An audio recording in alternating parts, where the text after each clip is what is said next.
everyone, welcome back to the Hawkins Do Copy podcast. My name is Ren. And my name is Emily. And on this podcast, we talk about all things Stranger Things, but also all things Stranger Sings. Today, I get to mix up my entree. Yeah, look at that. We are very excited today to be joined by Jonathan Hogue, who has written and produced, and I think kind of like every man, on Stranger Things, a Parody Musical, which is very, very exciting. So how are you? Introduce yourself to the listeners. Yeah, hi everyone. I'm Jonathan. I live in New York City. I've been working on Stranger Things as the book, music, and lyric writer since 2017, and I love Stranger Things, as you can guess. So I'm happy to be here. For those on the audio, we also have our very fancy Joyce Byers background in tribute, of course, to the amazing Joyce Byers. We're all in the same room now, so this is good. Exactly. Somehow we're all at the same angle, but we're not going to question that, you know. Exactly. Yeah. So today we're going to be talking a little bit about Stranger Things and the fact that it is now coming to the UK and also Australia, which is super exciting. So we're going to talk all about that, and then also probably geek out a little bit over season 4, as we usually do on this podcast. Yeah, but before we get into that, there are many places you can find us. And those places are Apple Podcasts, Google Podcasts, Stitcher, Spotify, Amazon Music, and audible.com at Hawkins Do You Copy. And then on Instagram, Facebook, and Twitter at Hawkins Podcast, or YouTube and Tumblr at Hawkins Do You Copy. And at some point, eventually, hawkinsdoyoucopy.com, and our Discord, Hawkins Do You Copy. We're going to keep saying it until it actually happens. Yeah, that it's a running gag now on the podcast. We're working on our website, and it's just taking a bit longer than we thought, so it's just a running gag that it hasn't arrived yet. It's in the upside down, right? Yeah. It is in the upside down. Exactly. Yeah. So Jonathan, why don't you tell us a little bit about what made you want to go into theatre writing and producing? Yeah, I grew up loving theater. I was, an actor for a long time. I saw theater like crazy wherever I was, whether it was, I grew up in Washington State, kind of near Seattle area, and saw a lot of theater growing up and was in community theater productions and all that. I didn't know that I wanted to be a writer necessarily as a kid. And what's funny to me is that I was writing, and I just it didn't track with me that was like a career that I would want to have, Yeah. And what was even funnier is that I was writing parody a lot as a kid too. Like I was, taking Monty Python skits and creating my own skits, kind of riffing off of that. And I was in shows where, we would do the show, and then at the cast party at the end, I would have the parody version that we'd perform for everyone. And I loved it. I just had such a brain for satire and twisting something and kind of flipping it on its head and making people laugh. And I just thought that was so fun. I grew up watching Saturday Night Live, and again, Monty Python. There's a troupe in the States. I don't know what their reach is, but they're called Star Kid, and they have all these kind of parody musicals. Yes. Oh yes. Okay, great. I'm in the right place. They have a reach, and that reaches us. Yeah. No, our Harry Potter musical had its hooks in me when I was in high school, and that was such an inspiration for the show. So it's really interesting actually listening to the music. I re-listened to the soundtrack today. I was like, why am I getting like a Harry Potter music, Harry Potter sequel? Do I bring it up, or do I just keep quiet for a little bit? Oh yeah, it's like Stranger Things gives me a mixture of like, it's like the middle child between a Harry Potter musical and the Lightning Thief musical. Oh, interesting. Yeah, and that is like the biggest compliment. I mean that with the biggest compliment ever. Like that is like the vibes I get, and I love it. Like that is part of the reason why I love it so much, is because like I love those two, and it just gives me all of those vibes. Oh, I love that. That's so great. Yeah, but yeah, that they were just like that brand of comedy, that kind of scrappy making theater with your friends kind of style was just so fun. And that was like the world that my brain started in for Stranger Things. And so But yeah, I started writing this in 2017. It was right after season 2 had come out, and you know, and everyone on the internet had, you know, the Justice for Barb and the kind of the stuff with Winona and her, you know, is this Winona, is it Joyce, like kind of blurring the lines there, and the crazy lights and everything. There's just like so much to work with that the internet was kind of already creating parodied content. And so I just, as I was kind of in that headspace of, you know, Parody Musical, and my friends had just done a parody musical that they wrote of the TV show Friends that they had produced a concert of in New York. And so I thought, oh, well, you know, they've done it and they're not, you know, necessarily like, you know, Broadway writers or anything, like, and they can, you know, so I just kind of, I don't know, it was like a pet project. I was singing things into my iPhone for months, and, you know, little ideas would pop in my brain and I would write them out, and it just kind of snowballed into a full show. And now I just can't even believe where it is, because it just hasn't, it was never what I thought it would be in those early days. So I know it's incredible. Like, I think the way you would describe it, sometimes that's the best way to get into things, just kind of try things out, and we'll go into that a little bit later anyway. But that I remember when I was younger, and it's just kind of, it was when computers had first started being a thing, essentially, and you take a movie and get rid of all the audio, just dub over it and just make your own version of things. And then obviously being in the playgrounds when you're younger, just kind of making all these different scripts with friends. And we used to have this thing over here. I don't think it's done as much anymore, but when you were saying about you do the proper show and then you do a parody after, I think it's like Cod Panto. It's where you'd have the pantomimes and then the cast and crew after would do their own versions of it. So it's actually really interesting when you say that, and that kind of how things have progressed that way. I'm like, okay, yeah, I get that. It's always so much fun. So now I was going to say then, how would you describe your writing style? I think you've actually kind of got into that anyway then, but so we might as well just start talking about Stranger Things. And so I guess the most important question first of all then, and you've kind of answered, but are you excited about the fact it's coming to London, not Australia? Yeah. It's insane. It's so insane. You know what's funny is I was on a podcast last fall, I think. So we basically just quick timeline. We had our off-Broadway debut last summer. We did a 5-week run in New York. It was a limited engagement at this kind of small theater in the West Village, and went so well. And that's kind of where, you know, we were able to record our cast album that you have now, and, you know, really have all these production photos and kind of tell people what the show. And now it's, you know, we're expanding. But anyway, so I was on a podcast a couple weeks after that production ended. It was a friend's podcast. It was kind of you know, we just did a short thing on the show, and I think she had asked me something about like, you know, where do you see the show going? And I was joking because on TikTok, we kept getting all these comments. They're like, when are you coming to London? When are you coming to Australia? When are you coming? And I was, you know, joking in the podcast, like, oh, I don't know, probably never, like, sorry, you know? And then now I laugh because it's just, it's taken off. And I think having all these audiences on social media, like coming from all over the world, like, I mean, you know, those that know Stranger Things, we know that this fan base is all over the world, but it's just, it's really surreal to be able to bring this show to these kind of different audiences all over and down under, you know? Yeah, exactly. In the upside down. You're literally taking it to the upside down. Yeah, that's literally what is happening. Yeah, we've been joking, you know, is the upside down in Australia the right side up question, you know? Oh, wow.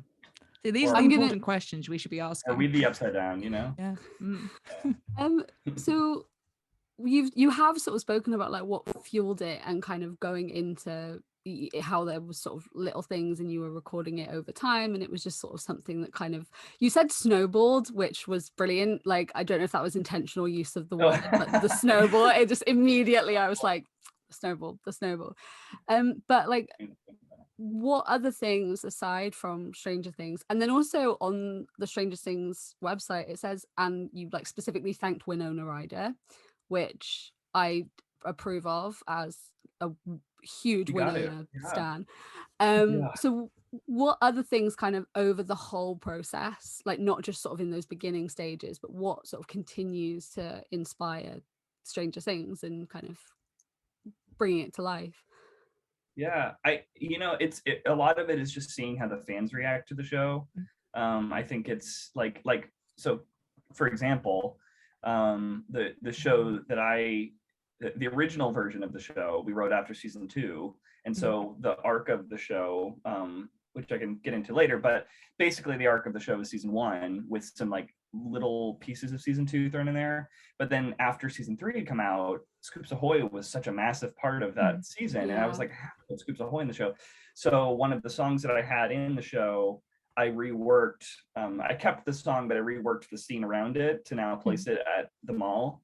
And I really built out kind of more of the Dustin Steve moment there, because that has become such a big part of like the fandom, because the thing with the parody is that like this is for the fans, this is for people who love the show, and I like love the show. So you put in the stuff that people are going to be most excited to interact with. And so so even with season 4, I'm kind of sitting with, I'm not rewriting a whole lot, because it again is really the arc of season 1, kind of finding Will out of the Upside Down. But I'm I'm looking for kind of little ways that I can kind of pepper in some of the things that the fans love from season 4, even just little references and stuff like that. And so that's a huge thing. And I think also like the musical aspect of this is I am playing with a lot of kind of 80s sounds and motifs and different songs that people know.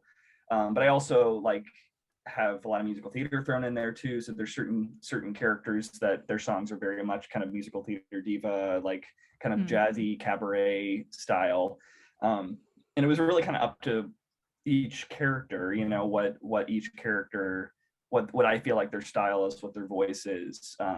So Winona is kind of your classic musical diva, and then you have like Nancy, who's more kind of Olivia Newton-John, poppy, and then you have let's see who else. Like Steve is sort of like your kind of like 80s rock, hair metal maybe. So it's kind of like that was part of the process too, was kind of figuring out like what is the voice of each of these characters. I made like a playlist of 80s music and musical theater songs to kind of help me like get in the right headspace for each song as I was writing it. And so but yeah, I'm like just continually writing down ideas as they pop into my brain, and it's a fun show to continue to kind of retool and evolve. So I think you can really tell, like when you listen to the music, like as someone who like, we both love musical theater, and I think when you listen through the songs, like you can really identify like the way that the music is, and it's like it feels really familiar. It's like that it really brings all of that across, which I think is really good. And I think you can really tell that so much has gone into it in that way. And I feel like you've done it so well in finding which voices fit which characters. Like it feels so true to the characters in the story when you listen to their songs. Like Nice is one of them. Like when I listened to that one, I was like, yeah, this is like one of the ones where it felt so like musical theater with the way the music was, but then also was so fitting with the characters. Like I absolutely loved that. I loved the way that one was done. So you can definitely tell that those things that you've said that like you're working on and what inspires it and what goes into it, like it's definitely paid off. You can definitely tell. I love hearing that. Thank you. Yeah. Yeah. Yeah, it's like The Dad I Never Had, that one as well. And I wrote like a note for myself, like it's got that such balance of heart, but also they've got the humor with it. And it, in a way, it kind of reminds me, I don't know how familiar you are with You're in Town, that musical, but yeah, it kind of like the vibe within that creates that. And I suppose that focusing on that heart and humor aspect of it, like what, apart from it's being essentially a love letter to Strange Things, what do you want people to take from the show within that? Yeah, well, and just to speak to that song too, I love that you brought that up, because I love that song because when I first started writing the show, it was just all kind of silly, goofy, whatever. And as I wrote that song, it was hard with 11 because some of the other characters I can really take very broad, but I felt like she is such I don't know, she's such the heart of the series that I wanted to make sure that I keep her as the heart of the show.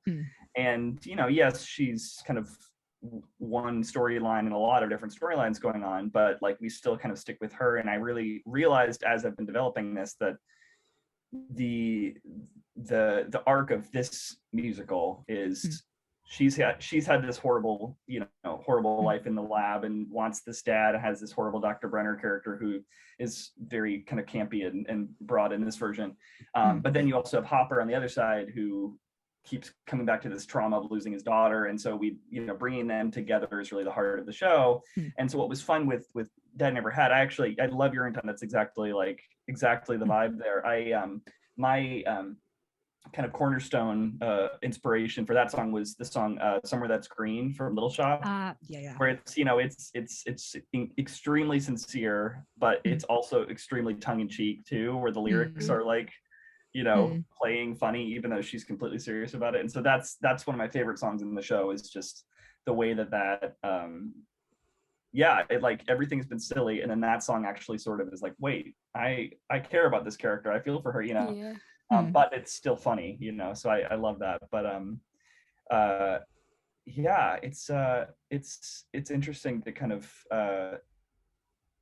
build out that arc, and it's really become a musical now, and not just kind of a sketch comedy evening, so it's so I love that. But it's one of the things at the Vaults Theatre as well. Like, have you visited the Vaults before?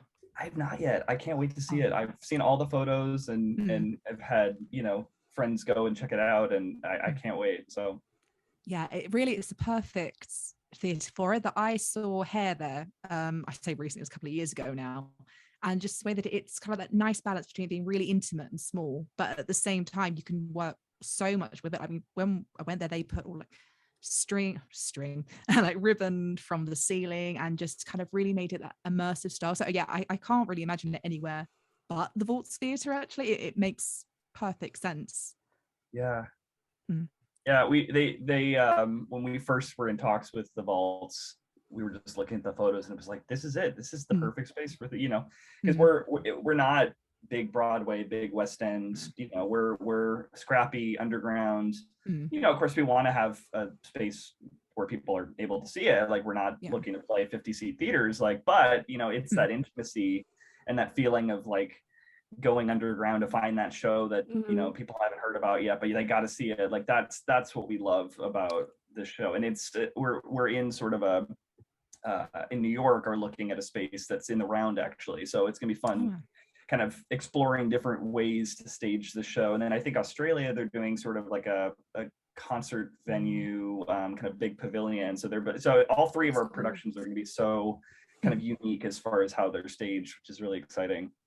I think like what you say about underground theatre is one of the best things. Like off Broadway, I think I've seen probably some of my favorite shows off Broadway compared to Broadway. Like Broadway's amazing, and like when you go and you see it, it's amazing, but I actually think some of the best shows I've seen in New York were off Broadway productions, like because there's just so much like heart and love that's gone into them, that you do feel that intimacy, and you do leave feeling like you've actually been such a huge part of something, that you can tell that the team, like, so much has gone into it. So I think like off Broadway is one of my favorite things, and I think the Vaults is somewhere which will encapsulate that kind of feeling. So because we actually over here we had You're in Town and Heathers actually kind of started in a more off West End setting. It was at it was the other was it called the Other Palace? The Palace. It was the Other Palace.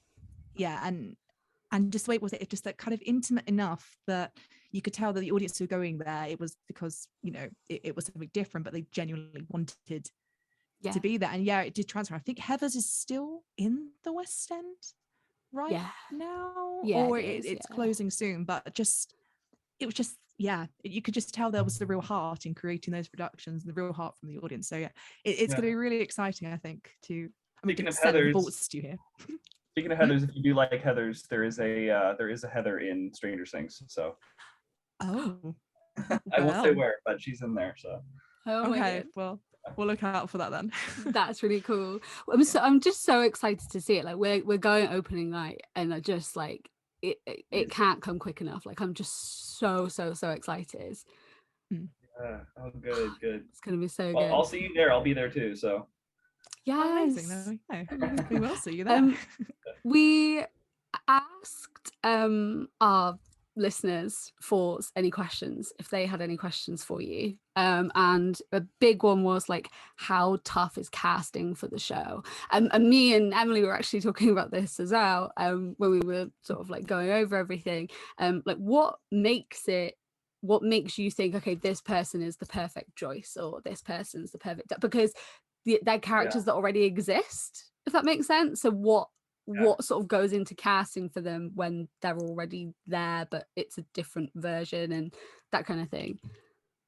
Yeah, that's an interesting question. I don't know. I mean, it's like anytime you're casting, there's just that person that just kind of fits everything that you feel like you're looking for. Because I think sometimes with this show, we've had multiple people over the course of this development that have taken a certain role and have done a completely different thing.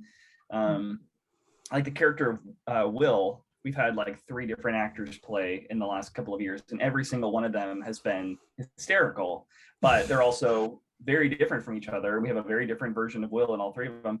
And then now this new version, which, this is a little sneak peek for listeners that we haven't announced yet, but Will is actually a puppet in this coming one, that Joyce puppeteers, which I think is, building that out into the script is actually really funny, and really interesting. But but that's the thing, is like every time we've been casting, we're always kind of looking, we're looking for someone who's got the vocal stamina. We're looking for someone who's funny. We're looking for someone who makes choices, has good chemistry in the room.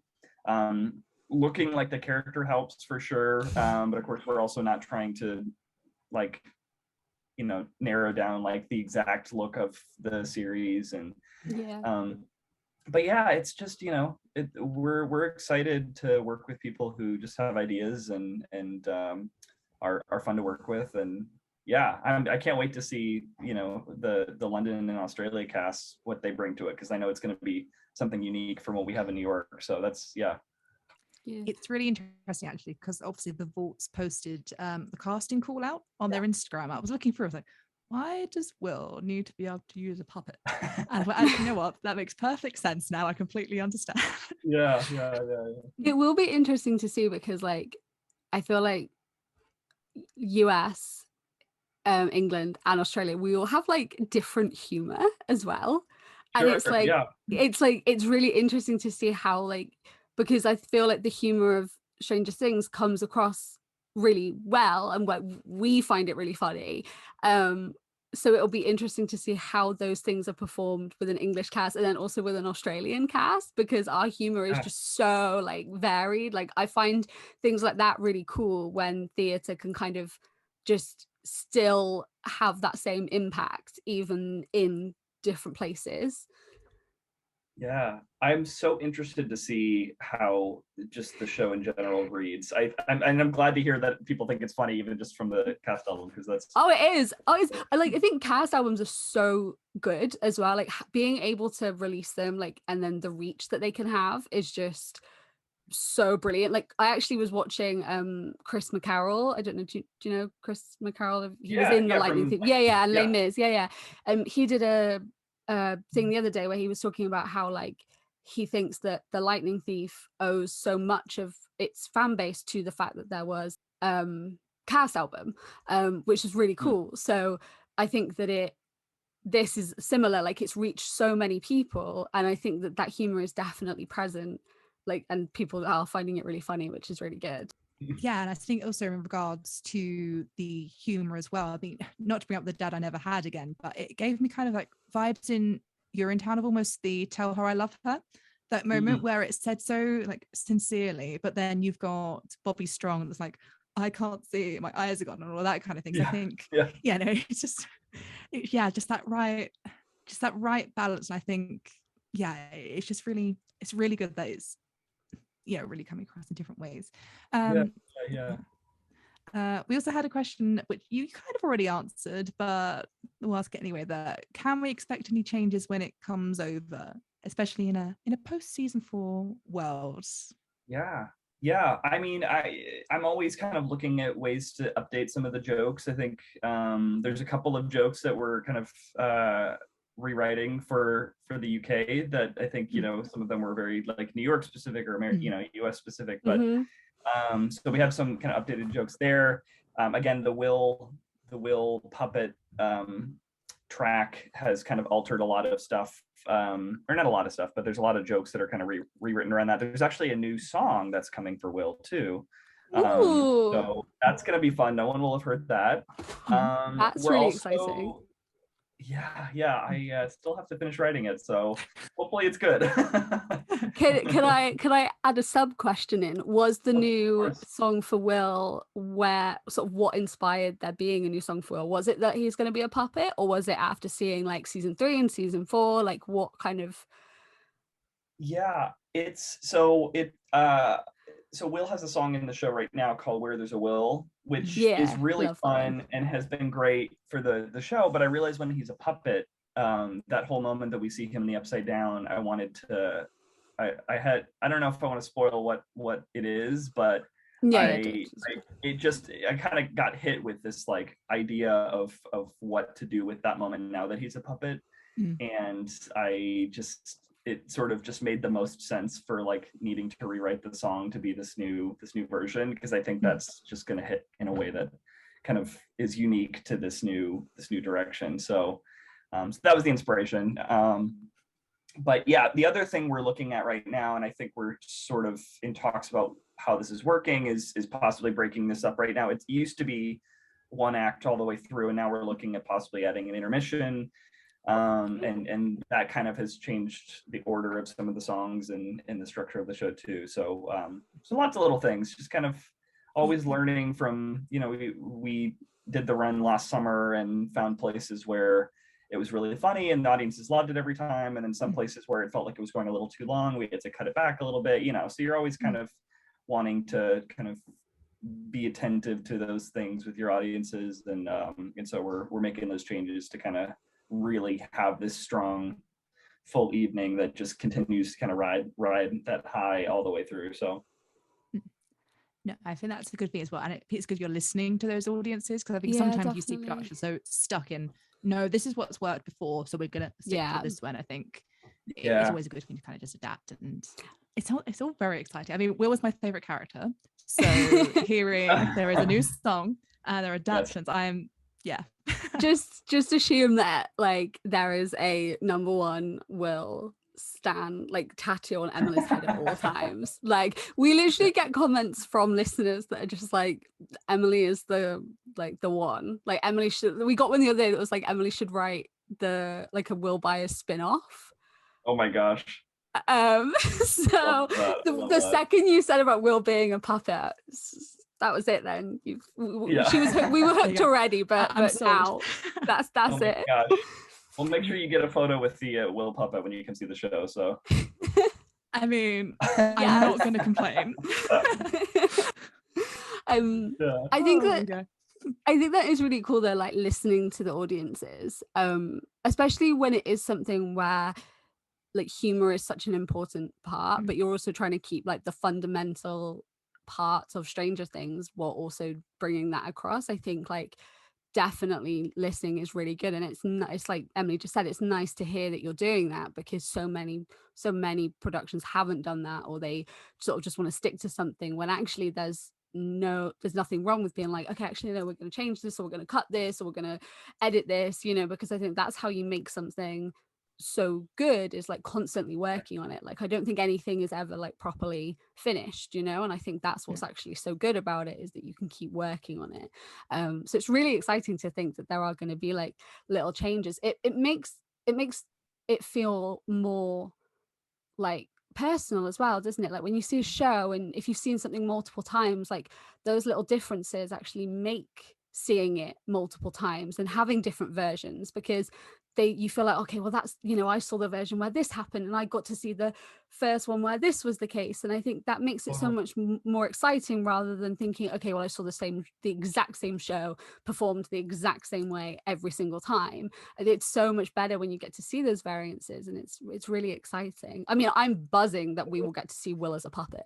Like the first opening night of Will as a puppet, like that is, I'm so excited for that. And it's like such a little thing, but it's something that we now, it really adds to it. Yeah, and it's fun too, because again, it's like every time you have a new performer in it too, there's a new element that's being added. So that's, everyone in seeing the Vaults production is going to get to see, this new version of Barb, this new version of Joyce that we don't have in the States. And it's just, I can't wait to see what each performer brings to it too, because I just think that has been what's so fun about this show, and all the versions we've had and all the cast members we've had, is we've loved everyone we've had, and every version we've done has felt slightly different because of who we've had playing the roles. So no, definitely. That's the beauty of theatre, really, that you kind of get all of that, and just truly. Shall we move on then to a little bit of Stranger Things 4 chat? Because we've got to. You also had quite an exciting experience on set, something to that, it seems. Yes, I did. So during the pandemic, my parents live in Atlanta, Georgia, which is where they filmed the series. And I knew that Stranger Things filmed there. I don't live in Georgia, so when I come home for holidays and stuff like that. But during the pandemic, I was in the city, and I was like, I need to get out. I need to, it's just too crazy right now. And so I lived with my parents' place for a couple months. Really a year, actually. It took a while to get back to the city, just because things were in such bad shape. But while I was there, that's when they were filming season 4, and so I was submitting myself for background work and stand-in work and stuff like that. And so so I did work. I worked a couple of days as a high schooler in the school. I was a Hawkins resident in that town hall scene in episode 6. And then there's I guess for people who have seen the volume 2 in the final episode, there's that scene with Dustin at the school where he's kind of looking up at things that are coming from the sky at the very, very, very end. I'm in that little crowd there too. So, but I did that, and then I also was a stand-in for a couple of the Russian guards during all the Russia scenes that they were filming, and then I was a stand-in for Yuri for a couple of days too. So it was really fun. It was really fun getting to do those ones, because that's, the Duffers were there, Winona was there, David Harbour, and one of my favorite scenes we did was that scene where they're walking into the lab in the prison with all the kind of demo creatures and stuff. Yeah. And they had this dummy of the Demogorgon sitting on this table when I walked in, and the lights are flickering, and I remember walking in, and I'm like, I am in Stranger Things. What is going on? Like, this is, it's just like I couldn't think of anything more Stranger Things than walking into a room with the Demogorgon and the lights are flickering. So it was just so cool, and that whole set was incredible, and just working with that crew. And it was, all of these are sets built out into this one big studio, and so you have this massive 3-story Russia set, which is just incredible. And then literally you walk right out of that set, and there's the Creel house. It was like 3-story mansion. And so I didn't get to go in there, but I was peeking in, and there's all the cobwebs and everything, and it's just so cool. It was like watching the series now and kind of knowing where all the sets were and where all the locations were. It was just like so surreal. So did they have the I would call it the demo pit? Was that in that area as well then, or was that on location somewhere else? Yeah, the Russia kind of where they fight the Demogorgon. Yeah, that was that whole 3-story set. So that was in Atlanta, which is crazy. Because I think from what I understand, anything that was, I think, like episodes 1 through 4, where they're in the snow and that church and everything, I think that was all Lithuania that they filmed. Yeah. But anything else that was like kind of the demo pit and all of that interior stuff was all on set in Atlanta. So that's so cool. Pretty cool. Because you wouldn't know the difference. Like not at all. You wouldn't really, not at all. It doesn't look like a set. in like magic of blue any screens, I way. guess. I mean, Yeah. yeah. Yeah, the level of detail that the set designers do, it's just incredible. And it's all connected too. So you're like walking down a hallway and then you're in the control room, and then you walk down a hallway and you're in the lab, you know, it's just, That's so cool. it's so detailed and so cool. So I imagine you weren't given any scripts or any work like that. So was it kind of a thing for you on set, kind of almost trying to pick out your own story and try and figure out what was going on that way? Yeah, it's interesting because there's so much under wraps when we were filming that I, didn't always know like kind of what was going on. And when you're a stand-in, you get pieces of the script because you're basically, I don't know if just for those who don't know what a stand-in is, basically a stand-in is while the camera crew is setting up the shot, you'll kind of stand in the place of that actor. So usually you're like the same height as that actor, or you have the same hair color or whatever. And it's really just so those actors can kind of be in hair and makeup and then come out right when they're ready to film. You're just standing in there. Sometimes you'll do the motions of the actor. Sometimes you'll say the lines just so they can get that kind of test shot. And then you pop out and so the actors go back in. So, but that was fun because I was like kind of every day piecing together information about what was going on and learning different things. And it's such an interesting season too because you had so many different plot lines and different places going on. So I knew a lot of what was happening in Russia, but I had no idea what was happening in Hawkins or California or any of that stuff. So it was funny kind of to be. And then we were filming that final scene, spoilers, of episode 9 where we're looking up at the snow and I'm like, what happened? Like I've heard something about an earthquake and there's we're supposed to look up and something bad is coming from the sky, but like we don't really know what it is. We're just being told, look scared. I'm like, okay, I don't know what I'm looking at, and just go with it. Yeah, exactly. So now it's cool to watch the show and see kind of, oh, that's what that was. It's interesting as well because it feels like you kind of had the opposite experience the majority of the internet then, because I feel like a lot of us were like, we don't have a clue how Russia fits in, we don't know what's going on, and it's just like, I know all of the Russian plot, but Hawkins stuff, not a clue. It was weird. It was funny because there was a point where I was like, I don't know how much I want to know, because it was like, it was fun to know some things, but then at a certain point it was like, I was like, I do still want to watch this without having like the whole show spoiled. So like all the Vecna stuff I didn't really know anything about. I had heard about Vecna when I was on set, but I didn't know what he looked like or what his role was, so it was fun to be surprised, but then it was fun to have like little pieces of like, oh, I know where this is, I know what happens here. So but and if the Duffers are listening, I would never ever dream of spoiling anything. I love the show too much. So basically hire you for season 5. That's what they should do. They should just get you back for season 5. Yeah, come on. I've already written the parody, right? Bring me on as a staff writer. I know the show. Yeah. So. You're doing that. I'm writing the Will Bias spin-off. Yes. Perfect. Yes. Duffer Brothers, get on it. That's great. We're right here. We always make jokes about it because we've like, it's been like really scarily accurate, but for like really silly things. Like for season 3, like we're joking, we were like, what if Will like just dressed up as Will the Wise and had like a massive hat, and then he actually had the massive hat, like, and it sounds ridiculous because why would we have predicted that correctly, but we predicted that correctly and it was like scarily accurate.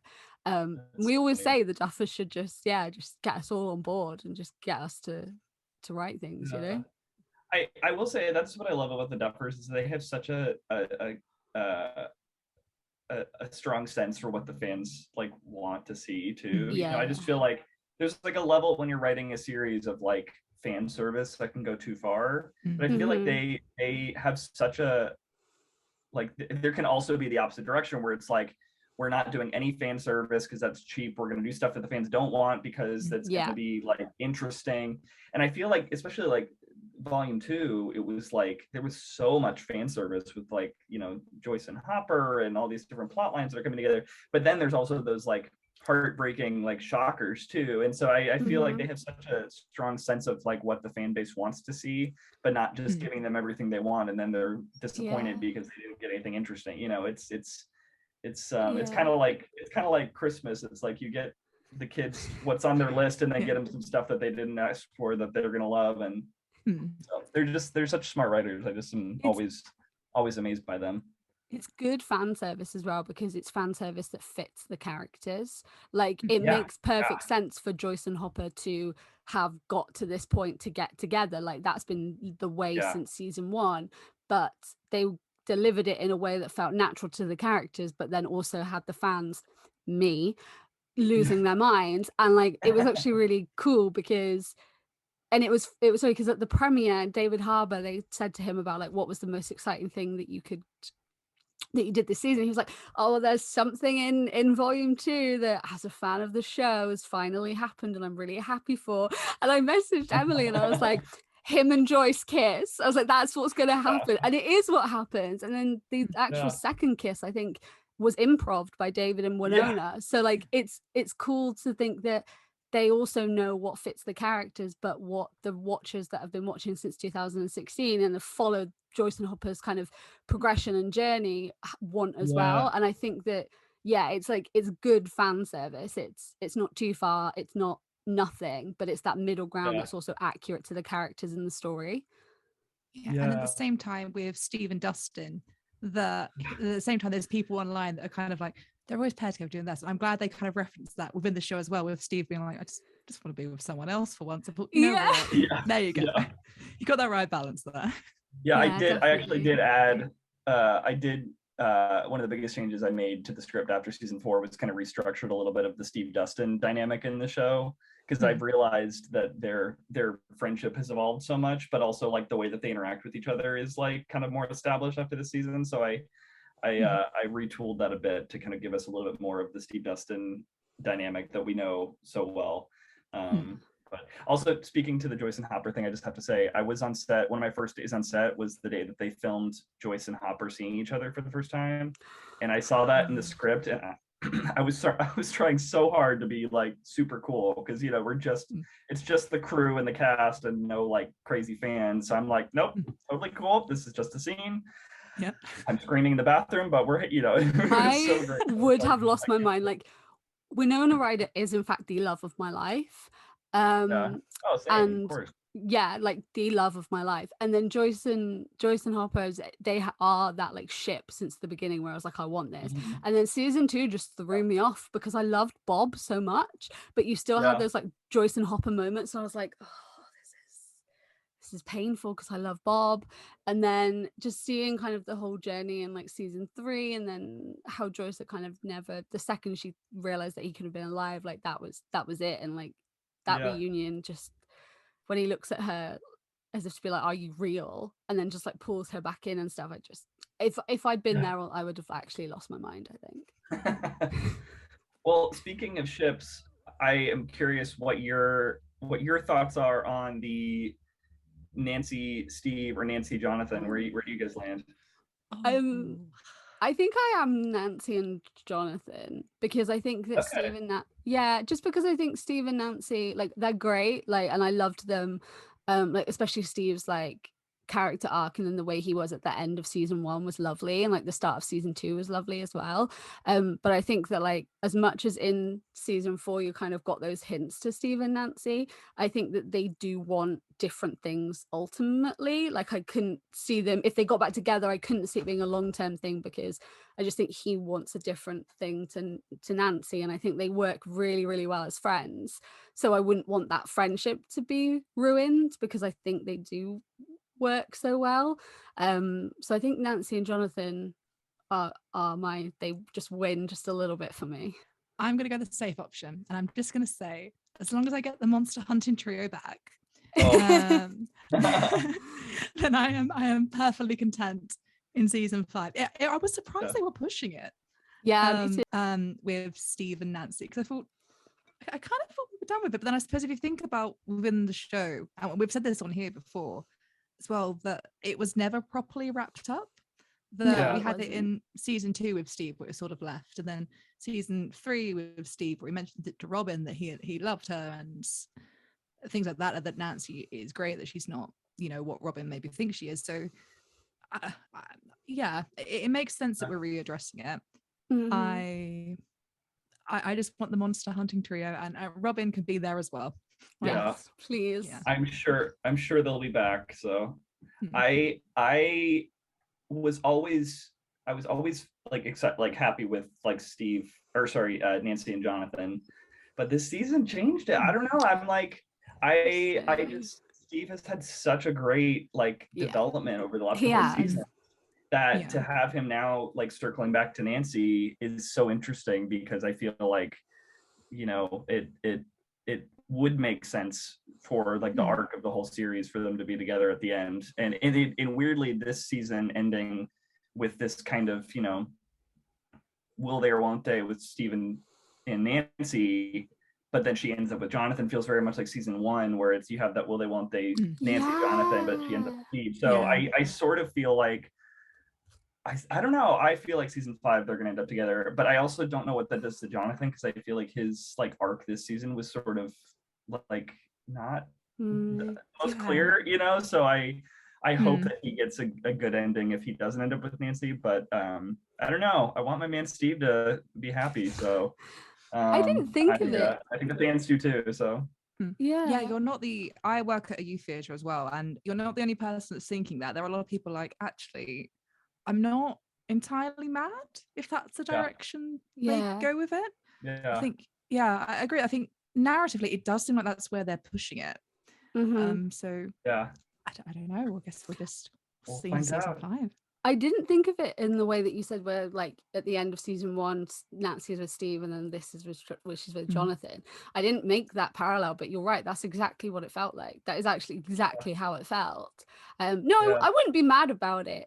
It's just interesting that they are starting to like push it again, and it's like what made them decide to do that. And it's interesting because the thing that seemed like it would break up Nancy and Jonathan was the college not going together. They're different places, but it seems like season 5 they're all going to be back in Hawkins again, so maybe that's not, you know, at play and so I don't know, we'll see. You know, I think from what I've heard, I think the Duffers have confirmed that the whole season is in Hawkins next year, so which I love that we're getting back to kind of everyone together. I think that's exciting, but I don't know, I'm so curious to see what they do with it. So I agree with what you said about Jonathan. Actually, more I think about it, that his arc was interesting this season, where it was there, and obviously we then see him talk to Will in volume 2 as well, and we've kind of got the start of, you know, them kind of talking to each other and listening to each other a bit more as well. But I don't know, maybe it's setting up for a season 5 arc for him, and we're going to kind of come full circle. But it's interesting. Any other predictions for season 5? What do you guys say? We were actually going to ask you this as well. We were going to say, what do you want from season 5? I mean, I just want the buyers to be happy. That's what I want. Give Joyce the break. Because like if Will dies, I just feel like she would just, it would feel a bit Hunger Games to me. I don't know if you've read the Hunger Games, which are like how the point is to save Prim, and then Prim dies, and it was a bit like, okay. I think it would feel a bit like that. Like Emily is convinced Will's gonna die. Like she's like resigned herself to it. But I am really, I don't know. I just feel like if Will dies, if Jonathan dies, I feel like we need to just give the buyers a rest. Like let them, you know, suffer, but don't kill them, please. I don't know if I think Will's gonna die. I feel like from what I've heard, Will has a big part of this new season, which I'm glad, because I feel like the last 2 seasons he's been almost useless. So I'm excited to see what happens with him and Vecna, because it seems like this whole thing of the Upside Down is frozen in time when Will was chosen, or Will was taken, that there's something about him and his relationship to Vecna that's like we don't know about. So I'm like super interested to see what that is. Jamie Campbell Bower said, what's that? So Jamie Campbell Bower said that him and Will have history. Oh, interesting. Yeah. So interested. I also am really curious, like the scene where one shows up in the Upside Down and he kind of harnesses the dark cloud into the mind flayer. I feel like there may be even like another level above one. Vecna or whatever that we don't know about too. And so I'm just like, I'm very curious to see like like what's the, if they're even, I assume Vecna's the big bad, but I'm wondering if there is something above him too that we don't know about. That's super interesting. So well, they did say technically, oh, you go. No, so they did say that there will be surprises revealed in season 5, and it's like, what more can you announce? Like, I know. Yeah. I think I'm most excited about the fact that Hawkins is like destroyed, which is super cool. Like the fact that the town now is going to be part of that, because that was like my big hope for season 4, was that we were going to start seeing the town really like realizing what's really going on. I I really hope Carabono gets something to do in this season, because I just think it's so funny to me every season that she's like, I don't know, every scene she does, I think she just gives so much to, but it doesn't have a lot to work with, and so I just want her to have like this big badass, like, you know what I want for the Harry Potter fans, I want her to be like the Mrs. Weasley, like have that Mrs. Weasley moment in the in part 2, where she suddenly comes at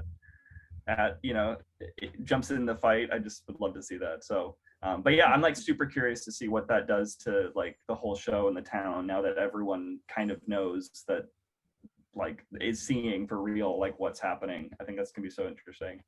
Yeah, definitely. Going to what you said about Vecna/Henry, the thing with like the Mind Flayer is that technically it already did exist. It was just that Henry shaped it. So all this thing about Vecna creating it, did he technically, because we know as well that the Mind Flayer can give life apparently to the Demogorgons, so clearly there's something going on there. My theory is that Will's still technically got the spy situation going on, because obviously when he's touching his neck, it's a very minor thing, that's technically where the Soteria was removed from 1 as well. And I'm just wondering if Will's saying he can still think and can still feel, and can still like hear the thoughts essentially of Vecna, what is there to say that it wouldn't be easy for just Vecna to just kind of tap back in. Just a little bit. And I mean, in my mind, that's how they could get away with a time jump. I mean, I don't know if they're still going to go with it, but if Will can see it though and can kind of feel when he's active and kind of thing, surely it's got to work the other way as well. And I just have this horrible feel that it has Will actually not really been there the entire time, especially when we know that the Mind Flayer kind of gives life to the Demogorgons. The Mind Flayer was in Will and then seemingly removed, but he's still got the connection. So that's where I wonder if they're going to go with that kind of like a sleeper agent situation, can kind of just reactivate and go from there. And like Chamber of Secrets was a huge influence. Like we did we looked at like the Video Store Fridays, and we made like a big map of like all the influences and what they could mean and stuff. We did it a couple of times once we had like more information, and Chamber of Secrets was an influence for season 4, which is obviously when we first see the diary, which is the first Horcrux that we see. And it is kind of, is Will a Horcrux? And like, is that why he's able to tap in and out? Because obviously the name Horcrux wouldn't be used, but is it a similar thing where he that's why he can feel what the Mind Flayer is feeling, because it's been separated into, and what Henry is feeling, because it's kind of been broken into these different pieces and these different people. And they would someone did like a comparison of the way Billy is standing in season 3 when Max and Elle go to Heather's house, and the way he says Elle and kind of like he knows her, and then the way he stood is exactly how Henry is stood when he's in the lab talking to Elle, like the posture, the way the hands are, like it's too much of a coincidence for it to be a coincidence. So it is interesting to think, has he kind of been putting these things in place, like with Will, so that because there's so much of him scattered around, he can't be killed at the source. I totally buy that. That's interesting. And this is what I like love about the Duffers, is that those things are there and they're legit. Like they really are so intentional with every little thing that like if you pick up the pieces, you can not that they want you to figure it out, but like you'll see like the intentionality through everything. Like I even just was like amazed for the end of season 3. When I first watched the end of season 3, like I was legitimately like, did they kill Hopper? Oh my gosh, I can't believe they killed Hopper. And then, then you're like, oh, it's the American. You're like, well, that could be anyone. It could be like Murray or someone, but then you kind of start sitting with that. And then you go back and rewatch the quote death scene. And you're like, oh, that was like a 7-second blackout. He could have disappeared. And oh, there's a ladder there. Oh, he's not standing there when, like, it was just like all those things that like, they were never going to tell you like, oh, he's alive, because they want you to sit with that feeling of like, we just lost him. But then when you go back and like look at the pieces of it, you're like, oh no, he's alive. Like, he's definitely alive. Like, you can see the little like breadcrumbs that they've left. So anyway, I love stuff like that, because I think now that we've got time to like sit with season 4 and 5, or early seasons before 5, we're all going to be kind of primed and ready with our theories, and a lot of them will probably be right. So it's cool. Yeah, it's really cool as well, because we did it once where we looked back to like 2016 on Reddit and read some people's theories there. And it's so interesting to see that some people have actually kind of got it even that early on. I mean, some people are way off, but then you think, can that actually be the season, please? Because that sounds really great. But it's interesting that some people have picked up those little bits from the beginning. I think like 1 came up a lot earlier on, saying that surely this has to be something to do with that. And obviously the Duffers have said that the comics weren't allowed to use number 1, so you could kind of guess the stuff that was going on in it. But I guess really then in relation to that, then is there a fan theory to that you're kind of hanging on to, or one that you're like, you know what, I kind of hope this is going to be a thing? I just watched a TikTok that, take it for what you will, but I watched a TikTok the other day that I thought was so interesting, and it was someone that was saying that in Dungeons and Dragons, Vecna is not the big bad. It's like some sort of red dragon character. And they were saying, it's this big red dragon. And then they were saying Will's painting is the 4 boys fighting this red dragon. And so I don't know, maybe that's a thing, maybe it's not, but I'm curious to see if, I also, Vecna got pretty like messed up at the end of that. So I'm curious to see what like he looks like in season 5, like if he kind of like evolves or anything, or if he gets kind of like becomes like a bigger, badder version of Vecna maybe. But I don't know, that was an interesting fan theory that I was like, I could see that. Like, I feel like the Duffers know D&D, and they know that it's been built on D&D, so I feel like they would kind of, the boys would know that this certain character is like the big bad of D&D, so why not make this character in season 5 that. So I don't know, we'll see. And it's not the first time they've done that with Will's drawings actually as well. That I think in season 3 you've got the prisoner that's got a thing there, and it looks kind of like Hopper when he's drawn. I think there's a few others if you look at it, like the D&D campaigns always seem to relate to later on, so there could be something in that. I've actually seen that theory. I thought I'd be interested to know if that's going to be a thing. That'd be really cool. It's interesting that that's what Will drew, like, because that's such a specific thing to draw. So that that's quite interesting. It's almost as if like the boys know what the big bad and what the big villains are in D&D, so it's interesting that Will chose that one to draw. I like that theory. I can't wait 2 more years. That's just too long. So I know. We did 3 years though. That's true. We did do 3 years. We did 3 years. So, and that was we managed to get through that, so we can get through, and it'll be cool as well because there'll be so much there's so much hype around it, like as there always is, but there'll be so much like coming out that it's exciting to think about the fact that we'll get like the table read video again, and then we'll get episode titles again, and we'll get like little behind the scenes stuff. So I think 2 years seems like a really long time, but I was actually thinking that yesterday, and I was like, I just want it now. But I was like, all the things that lead up to a release of Stranger Things, like Video Store Fridays was so fun. I hope they do that again, and like it will be really cool to have those little things at the same time. So I'm excited to see what comes from. They've already started looking for cars for the season. Apparently looking for like 1988 and more though, which stresses me out a bit because I'm just like, like every car they're looking for is like 1988 and like newer than that. So I have seen someone say to that though that technically that would be 1987 because you get the cast the year before. That is true. They haven't even written it yet, so you know. I know, yeah, they're not starting until August, right? Yeah. So we'll see, but yeah, I am like, yeah, I'm weirdly like, I need to see the new season now, but I also am like kind of sad, I think, because it is the final. I'm like, I do want to take time to, like, you know, and we have to, because we have 2 years, but yeah, I'm like so sad. I don't know that I'm ready to like say goodbye to the show yet. Like I'm happy it's the final season. I want them to stick the landing. I am so happy that 4 was as good as it was, because 3 was really my favorite for so long, and I just was like, it just was such a high for me. I'm like, I'm scared season 4 is going to be a big disappointment.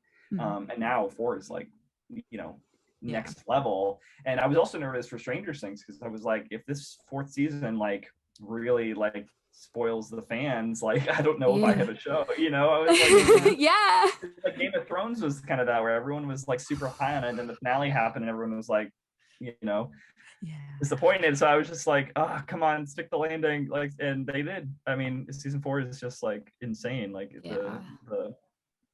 every season has just been hit after hit, and I'm so happy. Yeah, no, definitely, I completely agree. It's just I was just so glad that season 4 was just I loved it. Yeah, me too. So you can catch Stranger Things if you are in the UK at the Vaults Theatre from the 5th of October. You can find more information at strangerthingsuk.com, or if you go into strangerthingsmusical.com, it will direct you to the UK sites and the Australian site, and of course the US site. You can read a little bit more about the creative team. Any final words? Come see Stranger Things. It's going to be so fun. I can't wait to see what the team there does with the production. It's going to be so fun.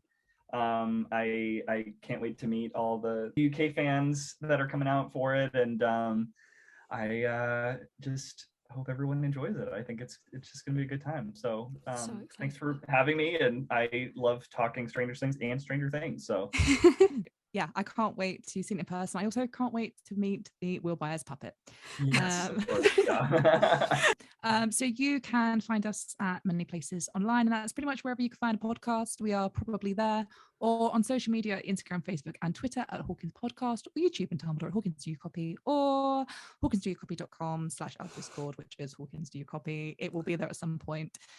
We promise. Where can we find you online, Jonathan, if people want to come follow and see what you're up to, and just general Stranger Things, but also general life writing stuff? Sure. I'm on Instagram and Twitter, JTHOGUE2. I post a lot of playbill pictures of shows I'm seeing, so I don't post a ton of stuff, but if you want to know what good theaters to see in New York, definitely follow me there. And then Twitter is just kind of whatever I feel like talking about. I don't know, it's, you know, not much of a brand there, I guess, but maybe I'll have something interesting to say, so if you want to follow, it's fine. And you can follow Stranger Things as well on Twitter and Instagram with the usernames, just Stranger Things, so you can come check everybody out there. And just on TikTok, we've got the show there too, Stranger Things Musical on TikTok. So I love TikTok. I spend ridiculous amounts of hours of my life just scrolling that app. It's that's constant. That's the biggest fan base is TikTok, where we love TikTok. So thank you guys for listening to this episode of the Hawkins Do You Copy podcast, and we will see you next time. Over and out.